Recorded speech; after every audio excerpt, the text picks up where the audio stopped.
Listen, I dropped a little subtle hint in my last video about what the new boat was that I've bought. Obviously, we've sold the 5 Class half cabin, which was bittersweet seeing that go.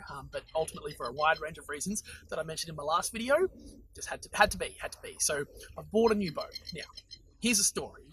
No one actually guessed what it was based on my last video. I had 3 clues in the last video.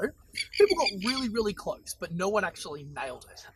Some guessed the category. I guess technically they're correct, but either way, I had to make a video and do the big reveal. So this is it.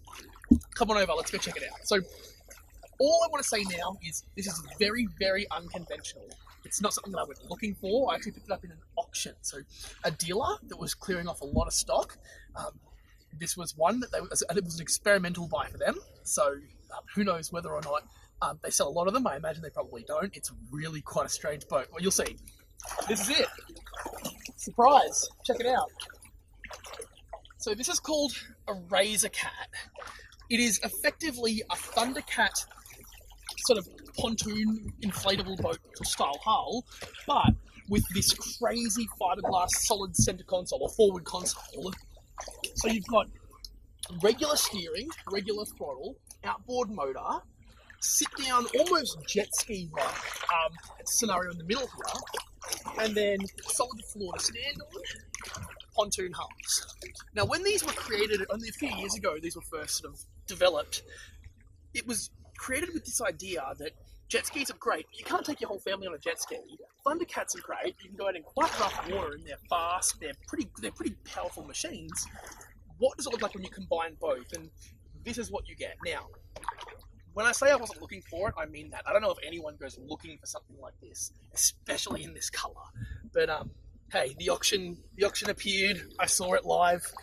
No one was bidding on it. I imagine for a wide range of reasons that I'm soon to discover. The color doesn't help, but this is what it is. So we'll start with the back. It came with no seat, no engine, but pretty much as is. So it's a brand new hull. It had actually never ever been put in the water. You can tell from some of the scuff marks that do come off. I'm just going to clean them properly. You can tell that it's been sitting in a warehouse for probably quite a long time. The engine, this is a 2004 40 horsepower Yamaha short shaft outboard. My mechanic who did a lot of the work on my previous engine actually set me up with this. I knew that I wanted somewhere between a 40 and I don't know, 50, 60 horsepower outboard. So when he had that, I knew that, like, you find a good mechanic, you stick with them. And when I knew that he had that, I was like, cool. If you're going to service it, you're going to look after it, I'm all in. So he installed the engine for me. I've got a marine battery inside this section here, which, ignore the horrible silicon job, but that is very much watertight. So there's a battery in there that powers the electric tilt and trim. And then as you move forward, you'll see here the throttle. So engine goes up and down at the flick of a switch, which is nice, something that I did not have on the previous boat.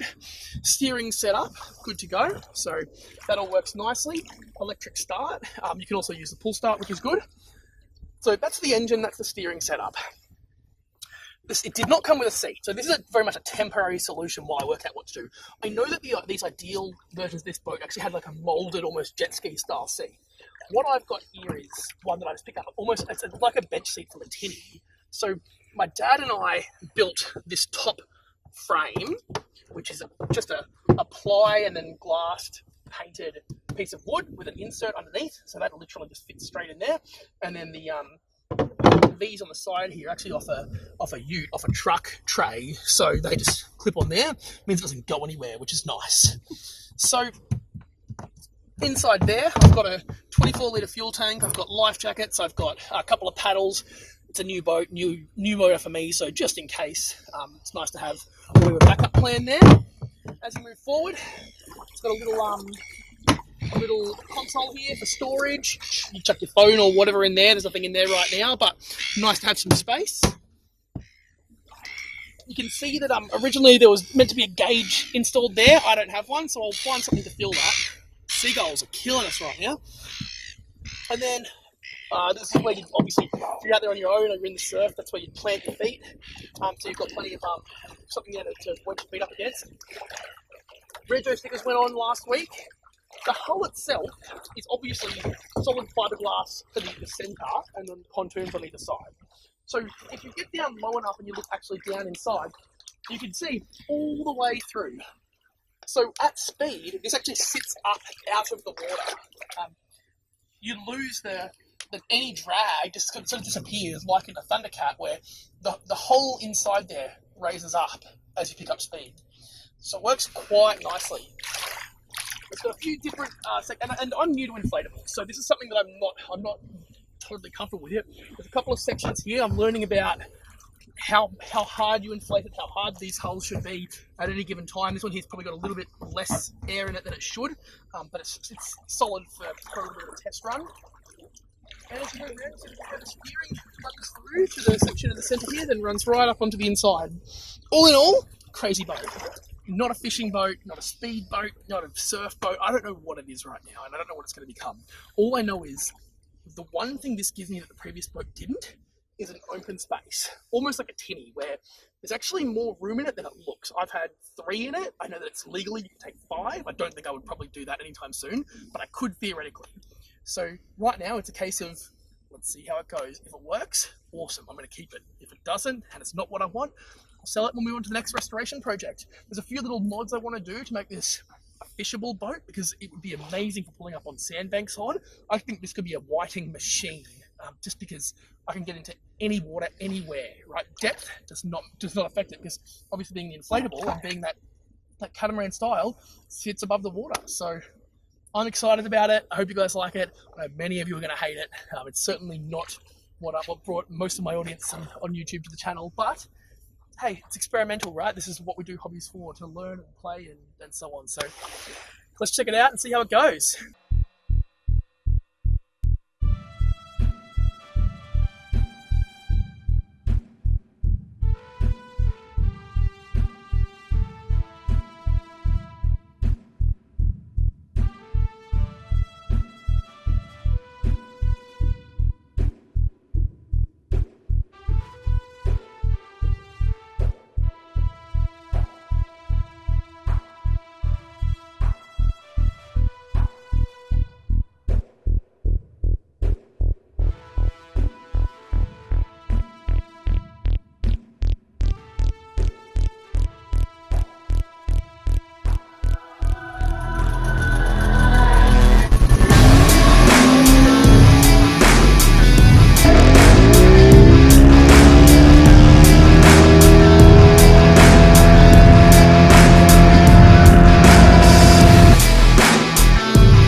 Alright, let's just see how the next round of modifications goes. Thanks so much for watching, guys. Don't forget to subscribe if you like it. If you hate it, give it a thumbs down so I know you hate it, and I will sell it.